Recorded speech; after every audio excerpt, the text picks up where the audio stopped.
você vai ser chamada para uma audiência.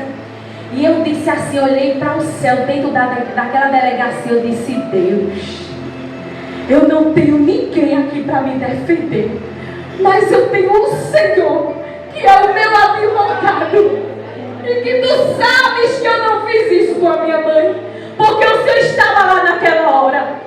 E quando foi passando os meses, na semana, quase um ano isso, na semana que eles iriam me prender, antes de louvar, eu quero falar um pouquinho sobre o meu testemunho, entre tantos testemunhos, porque a vida do crente é cheia de testemunho, né?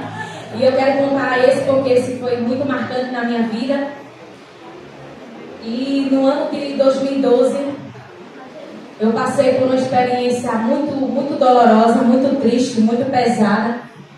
Quando foi no dia 28 de dezembro, eu encontrei a minha mãe na cozinha da minha casa, com um copo cheio de veneno.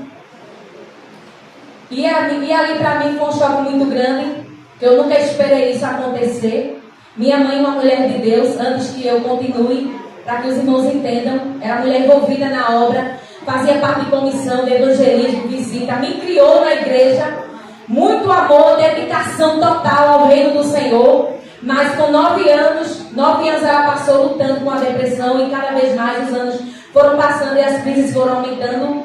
E quando foi nesse dia, quando eu vi aquilo, eu tomei um choque muito grande. E eu corri, tomei da mão dela. Eu não vi ela tomando, eu só vi ela em pé, como se uma pessoa que não está aqui, com a mente muito fora, muito aérea. E eu perguntei se ela tinha tomado, ela disse que não. E quando foi por poucos minutos, eu estava vendo ela de longe, ela sentada no sofá. Quando eu cheguei para chamar ela para tomar café, a minha mãe, ela não respondeu nada. De olhos fechados, sem se mexer, sem falar nada. Eu tomei um choque naquela hora. Eu disse, meu Deus, e agora? Minha mãe tomou aquele veneno, Jesus. E foi muito difícil. E ela foi socorrida para o hospital. E quando não ficou no hospital da nossa cidade, foi para o próximo, para Limoeiro. E com poucas horas chegou a notícia que ela estava morta. E aí eu disse, Jesus, pela tua palavra, a tua palavra diz que aquele que tira a vida com as suas próprias mãos não tem direito à vida eterna.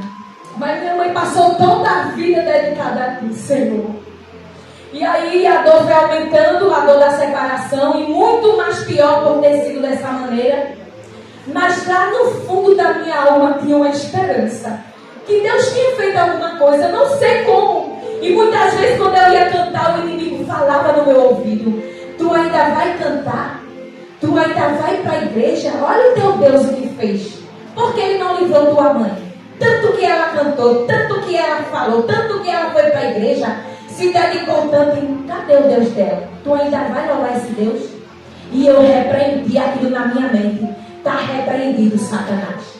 Eu sei que Deus não foi injusto com a obra do trabalho das mãos da minha mãe. Eu tinha uma certeza lá dentro, embora que aos meus olhos estava tudo perdido. Mas quando foi durante alguns meses, a justiça começou a investigar e começou a montar aquele inquérito que investigou a mim, investigou pessoas da minha família, da vizinhança, tudo. Quando ele concluiu, ele disse, olha, você é a suspeita, viu, de ter dado o veneno à sua mãe. Se prepare, porque a qualquer momento você vai ser chamada para uma audiência. E eu disse assim, eu olhei para o céu, dentro daquela delegacia, eu disse, Deus, eu não tenho ninguém aqui para me defender, mas eu tenho o Senhor, que é o meu advogado, e que tu sabes que eu não fiz isso com a minha mãe, porque o Senhor estava lá naquela hora. E quando foi passando os meses, na semana, quase um ano isso, na semana que eles iriam me prender, Jeová chegou o primeiro. O oficial disse, a gente vai prender ela essa semana. E então mostraram a ele a perícia anatômica que eles mesmos pediram. Quando abriram o laudo, não tinha constando vestígio de